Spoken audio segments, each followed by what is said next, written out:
ನಮಸ್ಕಾರ ವೀಕ್ಷಕರೇ, ನಾನು ನಿಮ್ಮ ಹೋಸ್ಟ್ ಮುನ್ನಾ ಮುಮಿನ್. ಹೇಗಿದ್ದೀರಾ ನೀವು ವೀಕ್ಷಕರೇ? ಕರ್ನಾಟಕ ಲೋಕಸೇವಾ ಆಯೋಗದಿಂದ ಒಂದು ಪಿಡಿಒ ಹುದ್ದೆಗಳಿಗೆ ಸಂಬಂಧಿಸಿದಂತೆ ತಿದ್ದುಪಡಿ ಅಧಿಸೂಚನೆಯನ್ನ ಇಲ್ಲಿ ಬಿಡುಗಡೆ ಮಾಡಿದ್ದಾರೆ.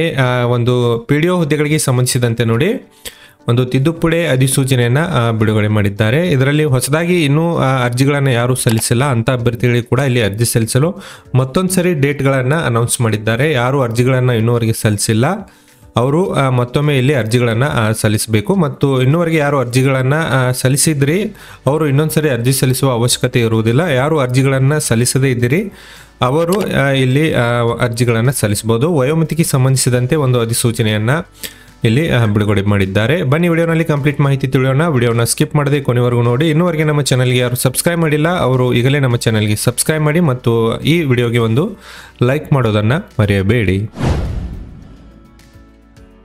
ವೀಕ್ಷಕರೇ, ಕರ್ನಾಟಕ ಲೋಕಸೇವಾ ಆಯೋಗ ಉದ್ಯೋಗಸೌಧ ಬೆಂಗಳೂರು ವತಿಯಿಂದ ದಿನಾಂಕ 17/9/2024 ನೋಡಿ ತಿದ್ದುಪಡಿ ಅಧಿಸೂಚನೆಯನ್ನು ಹೊರಡಿಸಿದ್ದಾರೆ.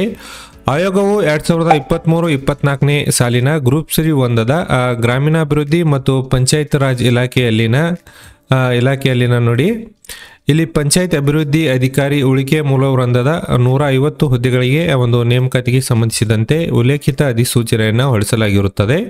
ಸದರಿ ಅಧಿಸೂಚನೆಯ ಕ್ರಮ ಸಂಖ್ಯೆ 13ರಲ್ಲಿ ಗರಿಷ್ಠ ವಯೋಮಿತಿಗಳನ್ನು ನೋಡಿ ಸಾಮಾನ್ಯ ವರ್ಗದವರಿಗೆ 35 ವರ್ಷ, ಪ್ರವರ್ಗ 2A 2B 3A ಮತ್ತು 3B ವರ್ಗದವರಿಗೆ 38 ವರ್ಷ ಮತ್ತು SC/ST ಪ್ರವರ್ಗ 1 ಮತ್ತು ಪ್ರವರ್ಗ 1 ವರ್ಗದವರಿಗೆ 40 ವರ್ಷಗಳ ಎಂದು ಇಲ್ಲಿ ನಿಗದಿಪಡಿಸಲಾಗಿತ್ತು. ಇಲ್ಲಿ ಪ್ರಸ್ತುತ ಸರ್ಕಾರದ ಆದೇಶ ಸಂಖ್ಯೆ 166 ಇದರ ಪ್ರಕಾರ ನೋಡಿ ರಾಜ್ಯದ ಒಂದು ಸಿವಿಲ್ ಸೇವೆಗಳಲ್ಲಿ ವಿವಿಧ ಇಲಾಖೆಗಳ ಒಂದು ಗ್ರೂಪ್ ಸಿ ಮತ್ತು ಗ್ರೂಪ್ ಬಿ ಹುದ್ದೆಗಳಿಗೆ ನೇರ ನೇಮಕಾತಿ ಮೂಲಕ ಭರ್ತಿ ಮಾಡಲು ಈಗಾಗಲೇ ಹೊರಡಿಸಲಾಗಿರುವ ಅಧಿಸೂಚನೆಗಳಿಗೆ ಹಾಗೂ ಮುಂದಿನ 1 ವರ್ಷದಲ್ಲಿ ಹೊರಡಿಸಲಿರುವ ಅಧಿಸೂಚನೆಗಳಿಗೆ ಸಂಬಂಧಿಸಿದಂತೆ ಎಲ್ಲ ವರ್ಗಗಳ ಅಭ್ಯರ್ಥಿಗಳಿಗೆ ಒಂದು ಬಾರಿ ಅನ್ವಯವಾಗುವಂತೆ ಒನ್ ಟೈಮ್ ಮೆಜರ್ ಗರಿಷ್ಠ ವಯೋಮಿತಿಗಳನ್ನು 3 ವರ್ಷಗಳ ಸಡಲಿಕೆಯನ್ನು ಇಲ್ಲಿ ನೀಡಿ ಆದೇಶವನ್ನು ಹೊರಡಿಸಲಾಗಿದೆ. ಅಂದರೆ ವಯೋಮಿತಿಗಳನ್ನು 3 ವರ್ಷಗಳನ್ನು ಇಲ್ಲಿ ಎಕ್ಸ್ಟೆಂಡ್ ಮಾಡಿದ್ದಾರೆ. ಇದರಲ್ಲಿ ಮೇಲ್ಕಂಡ ಸರ್ಕಾರದ ಆದೇಶದ ಅನ್ವಯ ಸದರಿ ಹುದ್ದೆಗಳಿಗೆ ನಿಗದಿಪಡಿಸಲಾದ ವಯೋಮಿತಿಗಳನ್ನು ಕೆಳಗಿನಂತೆ ಇಲ್ಲಿ ಚೇಂಜಸ್ಗಳನ್ನು ಮಾಡಿದ್ದಾರೆ. ನೋಡಿ ಇಲ್ಲಿ ಪಿಡಿಒ ಹುದ್ದೆಗಳಿಗೆ ವಯೋಮಿತಿಗಳನ್ನು ಇಲ್ಲಿ ಚೇಂಜಸ್ಗಳನ್ನು ಮಾಡಿದ್ದಾರೆ. ಸದರಿ ಹುದ್ದೆಗಳಿಗೆ ಅರ್ಜಿ ಸಲ್ಲಿಸಲು ನಿಗದಿಪಡಿಸಿರುವ ಕೊನೆಯ ದಿನಾಂಕ ನೋಡಿ 3/10/2024 ಅಂದರೆ ಡೇಟ್ಗಳನ್ನು ಎಕ್ಸ್ಟೆಂಡ್ ಮಾಡಿ ಅರ್ಜಿ ಸಲ್ಲಿಸಲು ತಮಗೆ ಕೊನೆಯ ದಿನಾಂಕ ನೋಡಿ 3/10/2024 ಇಲ್ಲಿ ಅವಕಾಶವನ್ನು ಕಲ್ಪಿಸಲಾಗಿದೆ. ಆಯಾ ಮೀಸಲಾತಿಗಳ ಮುಂದೆ ನಮೂದಿಸಿರುವ ಕನಿಷ್ಠ ವಯೋಮಿತಿಗಳನ್ನು ಹೊಂದಿರಬೇಕು ಹಾಗೂ ಗರಿಷ್ಠ ವಯೋಮಿತಿಗಳನ್ನು ಇಲ್ಲಿ ಮೀರಿರಬಾರದು ಎಂಬುದರ ಬಗ್ಗೆ ಇಲ್ಲಿ ಮಾಹಿತಿಯನ್ನು ಅಪ್ಡೇಟ್ ಆಗಿದೆ. ಇಲ್ಲಿ ಕನಿಷ್ಠ 18 ವರ್ಷಗಳನ್ನು ನೀವು ಪೂರೈಸಿರಬೇಕು ಮತ್ತು ಗರಿಷ್ಠ ವಯೋಮಿತಿ ಸಾಮಾನ್ಯ ವರ್ಗದ ಅಭ್ಯರ್ಥಿಗಳಿಗೆ ಇಲ್ಲಿ 38 ವರ್ಷ, ಮೊದಲು 35 ವರ್ಷ ಇತ್ತು, ಈಗ 38 ವರ್ಷಗಳನ್ನು ಇಲ್ಲಿ ಮಾಡಿದ್ದಾರೆ.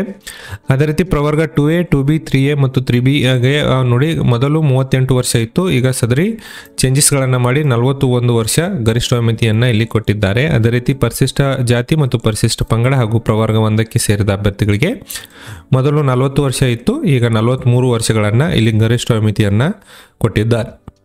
ಇಲ್ಲಿ ಸರ್ಕಾರದ ಮೇಲ್ಕಂಡ ಆದೇಶದ ಹಿನ್ನೆಲೆಯಲ್ಲಿ ಗ್ರೂಪ್ ಸಿ 1ದ ಪಂಚಾಯತ್ ಅಭಿವೃದ್ಧಿ ಅಧಿಕಾರಿ ಹುದ್ದೆಗಳಿಗೆ ಎಲ್ಲ ವರ್ಗದ ಅಭ್ಯರ್ಥಿಗಳಿಗೆ ಒಂದು ಬಾರಿ ಅನ್ವಯವಾಗುವಂತೆ ಒನ್ ಟೈಮ್ ಮೆಜರ್ ಗರಿಷ್ಠ ವಯೋಮಿತಿಯನ್ನು 3 ವರ್ಷಗಳ ಸಡಲಿಕೆಯನ್ನು ನೀಡಿ ಅಭ್ಯರ್ಥಿಗಳು ದಿನಾಂಕ 18/9/2024 ನೋಡಿ 3/10/2024 ಇಲ್ಲಿ ಅರ್ಜಿಗಳನ್ನು ನೀವು ಸಲ್ಲಿಸಲು ಮತ್ತೊಮ್ಮೆ ಕಾಲಾವಕಾಶವನ್ನು ಇಲ್ಲಿ ಕಲ್ಪಿಸಲಾಗಿದೆ. ವಿಶೇಷ ಸೂಚನೆಗಳನ್ನು ನೋಡಿ ಈ ಹಿಂದೆ ತಾಂತ್ರಿಕ ಕಾರಣದಿಂದ ಅರ್ಜಿ ಸಲ್ಲಿಸಲು ಹಾಗೂ ಶುಲ್ಕ ಪಾವತಿ ಮಾಡಲು ಸಾಧ್ಯವಾಗದ ಅಭ್ಯರ್ಥಿಗಳು ಸಹ ಈಗ ಅರ್ಜಿಗಳನ್ನು ಸಲ್ಲಿಸಬಹುದು ಎಂಬುದರ ಬಗ್ಗೆ ಮಾಹಿತಿಯನ್ನು ಇಲ್ಲಿ ಕೊಟ್ಟಿದ್ದಾರೆ. ವಯೋಮಿತಿಯನ್ನು ಹೊರತುಪಡಿಸಿ ಉಳಿದಂತೆ ಆಯೋಗದ ಅಧಿಸೂಚನೆಯಲ್ಲಿ ಸಂಖ್ಯೆ ಏನು ಒಂದು ಎಲಿಜಿಬಿಲಿಟಿ ಇದೆ ಅದೇ ಇಲ್ಲಿ ಎಲಿಜಿಬಿಲಿಟಿ ತಮಗೆ ಅನ್ವಯವಾಗುತ್ತದೆ. ಏಜ್ ಮಾತ್ರ ಇಲ್ಲಿ ನೀವು ಚೇಂಜಸ್ಗಳಾಗಿವೆ. ಒಂದು ಎಜುಕೇಷನ್ ಕ್ವಾಲಿಫಿಕೇಷನ್ ಡಿಗ್ರಿಯಲ್ಲಿ ಪಾಸಾದವರು ಇಲ್ಲಿ ಅರ್ಜಿಗಳನ್ನು ಸಲ್ಲಿಸಬಹುದು. ವೀಕ್ಷಕರೇ, ಈ ಮಾಹಿತಿ ಎಲ್ಲ ಅಭ್ಯರ್ಥಿಗಳಿಗೆ ತಲುಪುವಂತೆ ಶೇರ್ ಮಾಡಿ. ನಾನು ಮತ್ತೆ ಭೇಟಿಯಾಗ್ತೇನೆ ಮುಂದಿನ ಉದ್ಯೋಗ ಮಾಹಿತಿಯೊಂದಿಗೆ. ಅಲ್ಲಿವರೆಗೂ ನಮಸ್ಕಾರ, ಧನ್ಯವಾದಗಳು.